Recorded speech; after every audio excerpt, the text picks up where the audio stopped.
श्री विष्णु पुराण प्रथम भाग प्रथम अंश दूसरा अध्याय। 24 तत्वों के विचार के साथ जगत के उत्पत्ति क्रम का वर्णन और विष्णु की महिमा।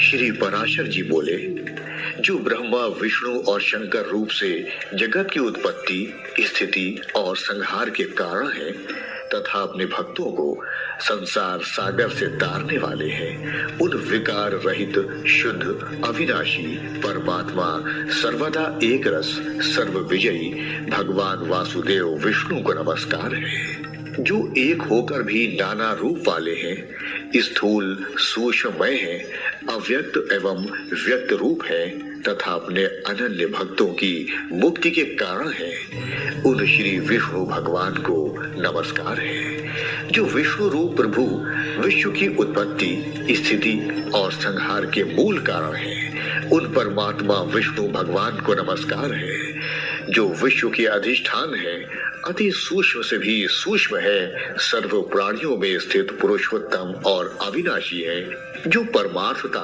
वास्तव में अति निर्मल ज्ञान स्वरूप है, किंतु अज्ञानवश नाना पदार्थ रूप से प्रतीत होते हैं तथा जो काल स्वरूप से जगत की उत्पत्ति और स्थिति में समर्थ है एवं उसका संहार करने वाले हैं। उन जगदीश्वर अजन्मा अक्षय और अव्यय भगवान विष्णु को प्रणाम करके तुम्हें वो सारा प्रसंग क्रमशः सुनाता हूँ, जो दक्ष आदि मुनि श्रेष्ठों के पूछने पर पितामह भगवान ब्रह्मा जी ने उनसे कहा था।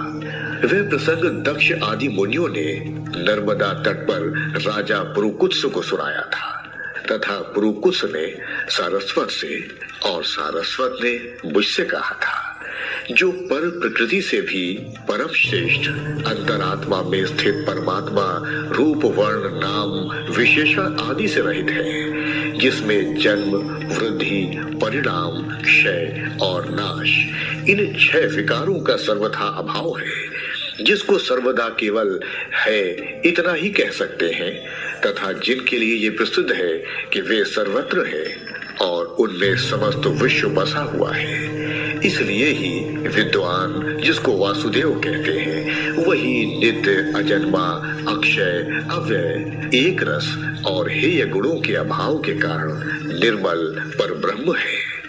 वही इन सब व्यक्त यानी कार्य और अव्यक्त अर्थात कारण जगत के रूप से तथा इसके साक्षी पुरुष और महाकारण काल के रूप में स्थित है। हे द्विज, पर ब्रह्मा का प्रथम रूप पुरुष है, अव्यक्त अर्थात प्रकृति और व्यक्त अर्थात महदादि इसके अन्य रूप है तथा सबको शोभित करने वाला होने से काल उसका परम रूप है। इस प्रकार जो प्रधान पुरुष व्यक्त और काल इन चारों से परे है तथा जिसे पंडित जन ही देख पाते हैं, वही भगवान विष्णु का परम पद है। प्रधान पुरुष व्यक्त और काल ये भगवान विष्णु के रूप पृथक पृथक संसार की उत्पत्ति पालन और संहार के प्रकाश तथा उत्पादन में कारण है। भगवान विष्णु जो व्यक्त अव्यक्त पुरुष और काल रूप से स्थित होते हैं, इसे उनकी बालवत कीड़ा ही समझो। उनमें से अव्यक्त कारण को, जो सदसद्रूप अर्थात कारण शक्ति विशिष्ट और नित्य अर्थात सदा एक रस है, श्रेष्ठ मुनिजन प्रधान तथा सूक्ष्म प्रकृति कहते हैं। वे क्षय रहित है, इसका कोई अन्य आधार भी नहीं है तथा अप्रमेय अजर निश्चल शब्द स्पर्शादि शून्य और रूप आदि रहित है। वह त्रिगुणमय और जगत का कारण है तथा स्वयं अनादि एवं उत्पत्ति और लय से रहित है। यह संपूर्ण प्रपज्ञ प्रलय काल से लेकर सृष्टि के आदि तक इसी में व्याप्त है, इसी से व्याप्त था।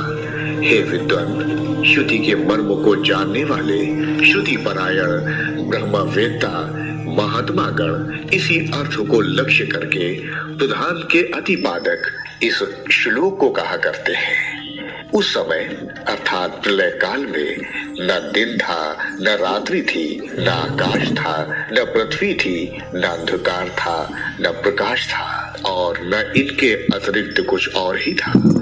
बस श्रोतादि इंद्रियों और बुद्धि आदि का अविषय एक प्रधान ब्रह्मा और पुरुष ही था।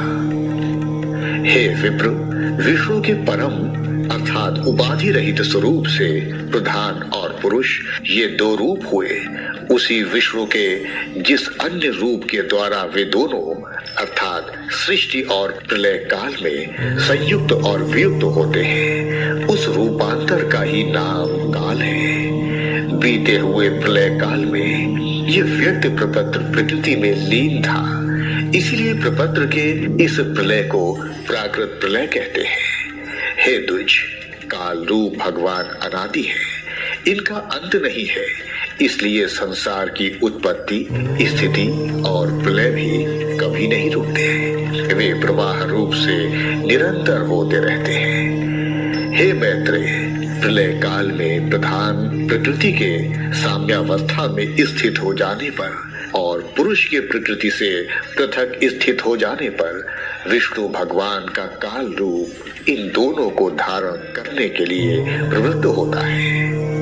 तदंतर सर्ग काल उपस्थित होने पर उन पर ब्रह्मा परमात्मा विश्व रूप सर्वव्यापी सर्वभूतेश्वर सर्वोत्तम परमेश्वर ने अपनी इच्छा से विकारी प्रधान और अविकारी पुरुष में प्रविष्ट होकर उनको शोभित किया। जिस प्रकार क्रियाशील न होने पर भी गंध अपनी सन्निधि मात्र से ही मन को शुभित कर देता है, उसी प्रकार परमेश्वर अपनी सन्निधि मात्र से ही प्रधान और पुरुष को प्रेरित करते हैं। हे ब्रह्मांड, वे पुरुषोत्तम ही इनको शोभित करने वाले हैं और वे ही शुद्ध होते हैं तथा संकोच, साम्य और विकास शोभ युक्त प्रधान रूप से भी वे ही स्थित हैं। ब्रह्मादि समस्त ईश्वरों के ईश्वर को विष्णु ही समिष्टि वैश्य रूप ब्रह्मादि जीव रूप तथा महत्व रूप से स्थित है। हे द्विज श्रेष्ठ,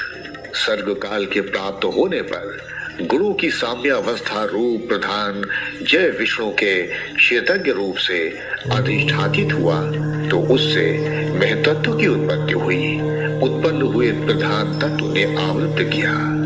महतत्व सात्विक, राजज्ञ और तामस भेद से तीन प्रकार का है, किंतु जिस प्रकार बीज छिलने से संभाव से ढका रहता है, वैसे ही ये त्रिविध महतत्व प्रधान तत्व से सब ओर व्याप्त है। फिर त्रिविध महतत्व से ही वैकारिक अर्थात सात्विक, तेजस और तामस भूतादि तीन प्रकार का अहंकार उत्पन्न हुआ। हे महामुने, वे त्रिगुणात्मक होने से भूत और इंद्रिय आदि का कारण है और प्रधान से जैसे महतत्व व्याप्त है, वैसे ही महतत्व से वे अर्थात अहंकार व्याप्त है। भूतादि नामक तामस अहंकार ने विकृत होकर शब्द तन्मात्रा और उससे शब्द गुण वाले आकाश की रचना की। उस भूतादि तामस अहंकार ने शब्द तन्मात्रा रूप आकाश को व्याप्त किया। फिर शब्द तन्मात्रा रूप आकाश ने विकृत होकर स्पर्श तन्मात्रा को रचा। उस स्पर्श तन्मात्रा से बलवान वायु हुआ, उसका गुण स्पर्श माना गया है। शब्द तन्मात्रा रूप आकाश ने स्पर्श तन्मात्रा वाले वायु को आवृत्त किया है। फिर वायु ने विकृत होकर रूप तन्मात्रा की सृष्टि की। वायु से तेज उत्पन्न हुआ है, उसका रूप कहा जाता है। स्पर्श तन्मात्रा रूप वायु ने रूप तन्मात्रा वाले तेज को आवृत्त किया। रस तन्मात्रा वाले जल को रूप तन्मात्रा में तेज ने आवृत्त किया। जल ने विकार को प्राप्त होकर गंध तन्मात्रा की सृष्टि की। उससे पृथ्वी उत्पन्न हुई है, जिसका गुण गंध माना जाता है। उन आकाशादि भूतों में तन्मात्रा है, अर्थात केवल उनके गुण शब्दादि ही है, इसलिए वे तन्मात्रा अर्थात गुण रूप ही कहे गए हैं। तन्मात्राओं में विशेष भाव नहीं है, इसलिए उनकी अविशेष संज्ञा है। वे अविशेष तन्मात्राएं शांत, घोर अथवा मूल नहीं है, अर्थात उनका सुख, दुख या मोह रूप से अनुभव नहीं हो सकता है। इस प्रकार तामस अहंकार से ये भूत तन्मात्रा रूप सर्ग हुआ है। 10 इंद्रियां तेजस अर्थात राजस अहंकार से और उनके अधिष्ठाता देवता वैगारिक अर्थात सात्विक अहंकार से उत्पन्न हुए कहे जाते हैं। इस प्रकार इंद्रियों के अधिष्ठाता 10 देवता और 11वां मन वैगारिक अर्थात सात्विक है द्विज, त्वक, चक्षु, नासिका, जिह्वा और श्रोत, ये पांचों बुद्धि की सहायता से शब्दादि विषयों को ग्रहण करने वाली 5 ज्ञानेंद्रियां हैं। हे मैत्रेय, पायु अर्थात गुदा, उपस्थ अर्थात लिंग, हस्त, पाद और वाक, ये 5 कर्मेंद्रियां हैं। इनके कर्म मल मूत्र का त्याग, शिल्प, गति और वचन बतलाए जाते हैं।